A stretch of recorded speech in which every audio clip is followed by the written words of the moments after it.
ओडिशार बरपुत्र राजा रामचंद्र मर्दराज देवଙ୍କର राज्यस्तरीय जयंती पालित होइछि। एह राज्यस्तरीय उत्सव रे मंत्री गोकुलानंद मल्लिक, मंत्री विभूतिभूषण जेना एवं विधायक सिद्धांत महापात्र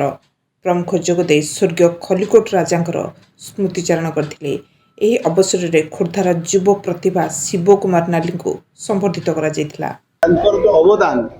स्वतंत्र उत्कल प्रदेश गठन कथा कहतु बा भारत स्वाधीनता पाई सेमाने जो लड़ाई करथिले, जेमती आपणकर कृष्णचंद्र गजपति, आमर रामचंद्र मर्दराज, उत्कलमणि गोपबंधु दास, मधुसूदन दास, अनेक जो माने महापुरुष से भितर ये जड़े अन्यतम। आमर खलिकोट जो पैलेस रे से राज परिवार रही मध्य सबु सुख स्वच्छंद त्याग करी देश मातृकार सेवा करने से मन बलैथिले एवं देश मातृका पाई सेतबेले उत्कल प्रदेश जमती खंड विखंडित होइथिला। उत्कल जननी को एकाठी करी समस्त खंड विखंड को जे केमती उत्कल प्रदेश एक स्वतंत्र भाषा भित्तिक उत्कल प्रदेश गठन हम से दिगरे से माने गोटे जो तंकर वरिष्ठ जुक्ति द्वारा इंग्रेज मान पाखरे तथ्य रखी एवं ताहापाई जो बैंक्वेट गोटे सम्मिलन होता से तथ्य रखी एवं स्वतंत्र उत्कल प्रदेश गठन पाई पथ परिष्कार करथिले एवं से मोगल मान सहित लड़ाई करथिले। सबुठ बड़ कथा जगन्नाथ मंदिर संस्कृति परंपरा को से रहिबा पाई निजर स्वर शानित करथिले एवं सेथिरे मध्ये से लड़ाई करथिले। निश्चित भाव में कला साहित्य संस्कृति आम परंपरा आम धर्म सबू को से जागृत करैथिले, तार सुरक्षार मध्य दायित्व नैथिले एवं तांकर समस्त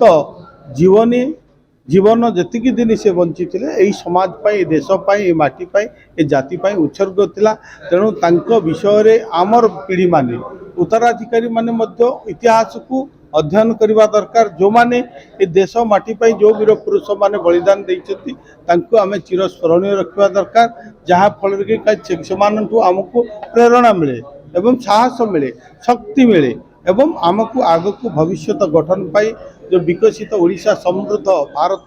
गठन पाई निश्चित भाव में एमाने आमको प्रेरणादायी हेबे एवं आमर ये जो स्वप्न रही साकार। Thank you sir. सर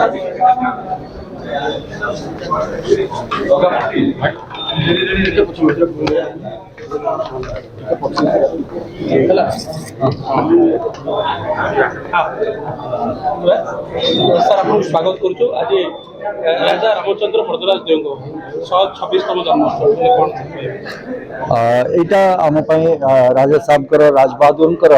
आज 126तम जन्म जयंती से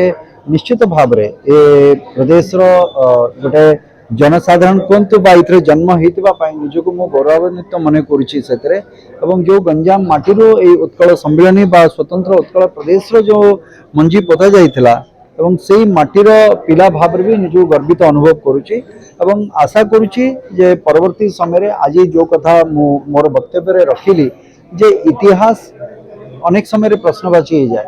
तेणुक ये इतिहास अनेक गुड़िया कथा रही जाइए लुकायित भाव में से गुड़िक जमती पब्लिक डोमेन रे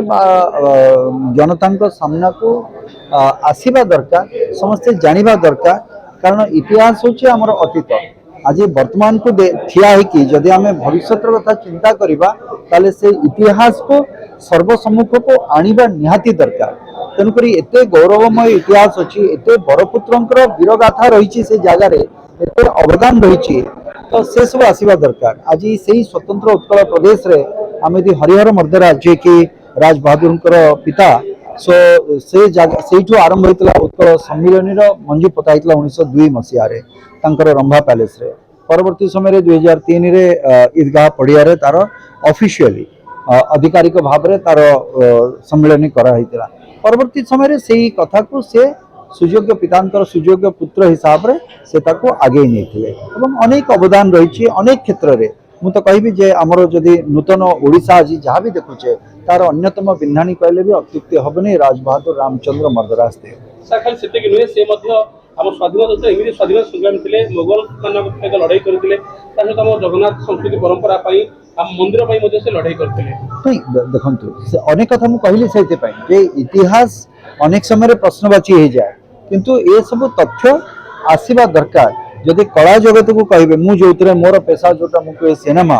से भी भावतु मोहन सुंदर देव गोस्वामी जी के प्रथम जन्मदाता ओडिशा सीता विवाह से भी आमर राज बहादुर कथा कहतु चिकिटी राजा कथा कहतु जो माने कि आर्थिक सहायता से करते सीता विवाह निर्माण होगापाई तेणुक प्रत्येक क्षेत्र में आप जो देखिए शिक्षा कहतु कला क्षेत्र कहतु गमनागमन क्षेत्र में कहतु सुरक्षा क्षेत्र में कहतु प्रत्येक क्षेत्र में विभिन्न दिगरे अनेक अनेक तांकर सहभागिता रही सहयोग रही तेणुक निश्चित भाव में ये प्रत्येक कथा आम समस्त स्मरणीय या केमती आगे की नवा आपण माने गणमाध्यम समस्ते प्रतिनिधि अच्छा आपण भी यादरे सहयोग एवं सहभागिता भी दरकार धन्यवाद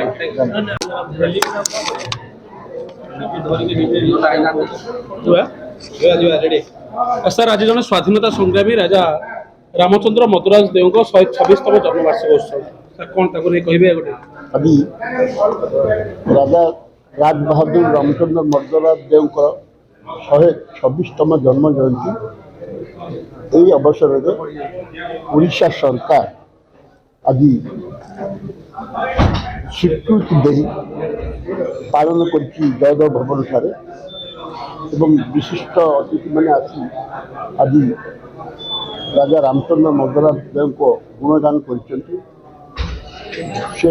कर्तव्यपरायण राजा थे